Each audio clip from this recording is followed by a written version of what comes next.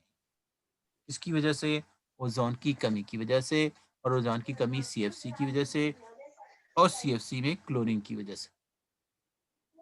صحیح ہے یا نہیں؟ کیا یہ آپ کو بات سمجھ آئی یا نہیں؟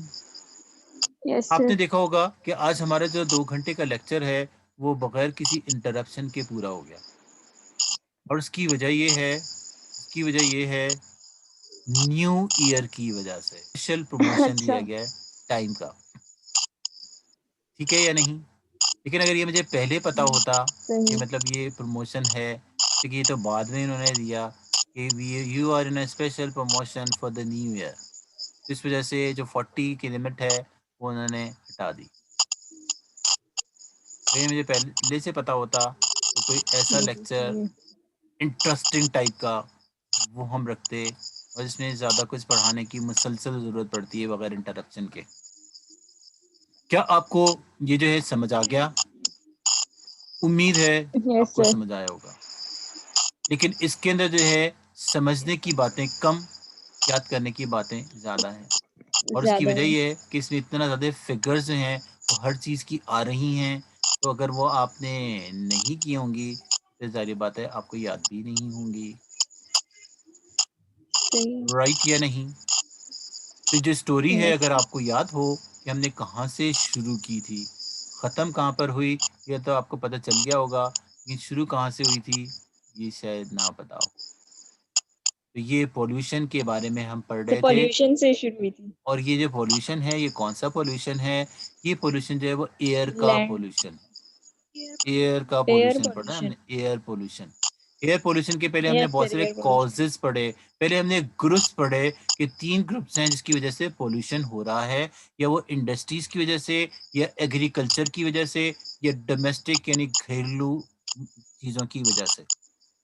دوسرا دراصل ہم نے یہ پڑھا کہ جو 8 ہیں وہ ڈفرینٹ پولیوٹنٹ ہیں جو پولوشن کاز کر رہے ہیں. کچھ گیس کے مالیکول ہیں, کچھ پارٹیکولیٹس کے ہیں, کچھ میٹلز ہیں, اور اسی طریقے سے جیسے پولن ہے, پولن جو ہے اس کو ہم کہتے ہیں یہ بایولوجیکل ہے, جیسے ہم کہتے ہیں نا فزیکل, کیمیکل اور بایولوجیکل, اسی طریقے سے بایولوجیکل وہ بھی ہیں. شاید آپ کو پتا ہو کہ ایئر کے تھرو بہت سارے جرمز بھی ٹریول کرتے ہیں, جس طریقے سے آج کل جو کرونا ہے وہ بھی دراصل شاید آپ کو پتا ہو کہ ایئر کے تھرو ہی ٹرانسفر ہوتے ہیں, یعنی کہ جو ڈراپلیٹس ہوتے ہیں جو اگر کوئی چھینکے, سنیزنگ ہو, کفنگ ہو, اس کے دوران نکلتے ہیں. تو اس طریقے سے یہ بایولوجیکل چینج ہے. جیسے جو ڈیفینیشن میں نے آپ کو بتائی تھی پولوشن کی, وہ یہ ہے کہ اینی انڈیزائربل چینج, کس چیز میں چینج, چاہے وہ بایولوجیکل ہو, چاہے بایولوجیکل, وہ کیمیکل فزیکل, ہو, چاہے وہ اور کیمیکل. فزیکل ہو. کیمیکل ہو. تو ایسا انڈیزائربل چینج وہی پولوشن کہلاتا ہے. تو اس طریقے سے ہم نے جو ہے وہ ایئر پولوشن کے بارے میں یہ بھی پڑھا کہ اس کے لیے جو ہے وہ دراصل 8 فیکٹر ہیں, جس میں آکسیڈنٹ اور فوٹو کیمیکل آکسیڈنٹ بھی ہیں. آکسیڈنٹ میں نائٹروجن ڈائی آکسائڈ ہوتا ہے, اور فوٹو کیمیکل آکسیڈنٹ میں اسموگ ہوتا ہے. یہ دونوں کا فرق ہے. اسی طریقے سے کہتے ہیں کہ اس کے ایفیکٹس کیا ہیں, تو دراصل اس کے 3 ڈفرینٹ ایفیکٹس ہیں. ایک تو ہے اوزون کا ڈپلیشن, دوسرا ہے گرین ہاؤس ایفیکٹ, اور مریم کیا بولنے کے لیے کہہ رہی ڈپلیشن تھی, آف اوزون. اور اس طریقے سے ایک تو ہے ایسڈ رین, دوسرا ہے گرین ہاؤس برین. ایفیکٹ, تیسرا ہے اوزون کا ڈپلیشن. ڈپلیشن. تو گرین ہاؤس ایفیکٹ جو ہے جو فرسٹ تھا وہ تھا ایسڈ رین کے مختلف ایسڈ جیسے کاربن ڈائی آکسائڈ ہے, سلفر ڈائی آکسائڈ ہے, نائٹروجن آکسائڈ ہے, جو ڈفرینٹ کیمیکل سے اور انڈسٹریز سے اور وہیکل سے ریلیز ہوتی ہیں. تو جیسے کہتے ہیں جب بارش کا پانی ان سے ملتا ہے تو ریسپیکٹو ایسڈ بن جاتے ہیں, اور یہی ریسپیکٹو ایسڈ جو زمین پر آتے ہیں تو اس کی ایسیڈیٹی انکریز ہو جاتی ہے, پلانٹس ڈسٹرائے ہوتے ہیں. اس طریقے سے اسٹیچو ہے, بلڈنگز ہیں, آئرنز ہے, کروژن ہے, یہ سارے کے سارے ایفیکٹ جو ہیں وہ ان سے ہوتے ہیں. اور اس طریقے سے جو گرین ہاؤس ایفیکٹ ہے اس کا مطلب یہ ہوتا ہے کہ دراصل گلوبل وارمنگ کے گلوب آہستہ آہستہ وارم ہوتا جا رہا ہے. کاربن ڈائی آکسائڈ کی ایک کنسنٹریشن ہے پوری ایک بلینکٹ زمین کے اوپر آ گئی ہے, جیسے اوزون کا ایک بلینکٹ ہے, اس طریقے سے کاربن ڈائی آکسائڈ کا بھی ایک بلینکٹ ہے, جس کی وجہ سے جو ہارمفل ریز ہیں وہ جاتی نہیں ہیں, اس وجہ سے آہستہ آہستہ وہ رکی رہتی ہیں, اور اس وجہ سے ارتھ کا ٹیمپریچر انکریز ہوتا جا رہا ہے. اور اس کے لیے پریونشن کیا ہے؟ اس کے لیے پریونشن یہ ہے کہ ہم کیا کریں؟ پلانٹیشن کریں، زیادہ سے زیادہ پلانٹس لگائیں گے، اس طریقے سے کاربن ڈائی آکسائڈ کم ہو جائے گی، پلانٹس کاربن ڈائی آکسائڈ کو یوز کر لیں گے فوٹوسنتھسس میں، اس طریقے سے یہ پولوشن کا جو ہے وہ خاتمہ ہو جائے گا. اسی طریقے سے جہاں سے وہ اوزون ہے، اوزون کو جو چیز ڈسٹرائے کرتی ہے سب سے زیادہ وہ کلورین ہے، اور کلورین جن چیزوں میں سب سے زیادہ ہوتا ہے وہ CFC ہیں، جن کو کلورو فلورو کاربن کہتے ہیں. اوزون بھی ایک پروٹیکٹیو لیئر ہے جو ریڈیشن، جو سولر ریڈیشنز ہیں یا کاسمک ریز ہیں یا سن سے آنے والی جو ہارمفل ریز ہیں ان سے ہمیں پروٹیکٹ کرتی ہے. اس میں سوراخ ہو گئے ہیں اور ان سوراخوں کہتے ہیں اوزون ڈپلیٹ ہو گئی ہے، کم ہو گئی ہے، ہول فارم ہو رہے ہیں، اور اس کی وجہ سے جو ہیں وہ ڈفرینٹ ڈیزیزز کوز ہو رہی ہیں، جیسے لنگس کے کینسر ہیں، الرجیز ہیں، اور اسی طریقے سے جو بریدنگ کے پرابلمس ہیں وہ بھی ہو رہے ہیں، یا اسکن کے جو ڈیزیز ہیں وہ بھی ہو رہے ہیں. تو دراصل کہتے ہیں کہ آج کے لیے جو ہے وہ اتنا ہی کافی ہے. کل ہم مزید پولوشن کی دو جو ٹائپ ہیں، واٹر کا پولوشن اور لینڈ کا پولوشن، جو چھوٹے چھوٹے ہیں وہ ہم پڑھیں گے. صحیح. تو یہاں تک جو ہے وہ تو آپ کو امید ہے سمجھ آ گیا ہوگا. یس سر. یا نہیں؟